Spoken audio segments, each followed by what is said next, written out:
YTD నియామకం గురించి పొద్దున నాకు తొలివేలుగు రఘు ఫోన్ చేయడం జరిగింది. నేను కూడా పేపర్లో చదివిన. కొంచెం నాకు కూడా ఆశ్చర్యం అనిపించింది. ఇక్కడ యాదాద్రి జిల్లా ఎమ్మెల్యేగా ప్రస్తుతం ఒక మాజీ ఎంపీగా నల్లగొండ జిల్లా ఎమ్మెల్సీగా ఇంత సీనియర్గా ఉన్న నన్ను కూడా ఒకసారి నన్ను ఆ విషయంలో సంప్రదించలేదని బాధ అనిపించింది నాకు. ఇదంతా వాళ్ళ వ్యవహారాల శైలి నాకు నచ్చట్లేదు. వీళ్ళు ఎట్లా చేస్తున్నారు, కనీసం నన్ను అడగాలి కదా, కనీసం మెంబర్లనన్నా మునుగోడు నియోజకవర్గం నుంచి ఎవరికో ఇచ్చిండ్రు, నాకు ఆ సమాచారం కూడా లేదు. అంటే ఇది వాళ్ళు కాంగ్రెస్ పార్టీ ఎమ్మెల్యేలో ఉన్న దగ్గర యాదాద్రి జిల్లాకు సంబంధించిన కనీసం వాళ్ళ ఆలోచన మేరకు ఏదన్నా అర్హులైన వ్యక్తుల్ని మెంబర్లుగా పెడితే బాగుండేది.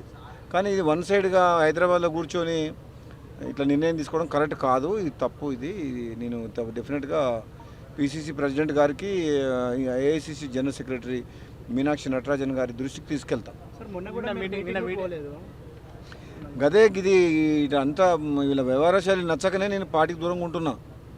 నేను ఎక్కడ పోవట్లేదు. నియోజకవర్గం ఇల్లు ఎందుకు పోవట్లేదు అంటే వీళ్ళు ఇట్లా బిహేవియర్ బాగాలేదు, పద్ధతి బాగాలేదు వీళ్ళది. రాహుల్ గారిని కలిసి చెప్పినా కానీ ఇక్కడ పరిస్థితి బాగాలేదు. ఇట్లా చేస్తే మంచిది కాదు పార్టీకి.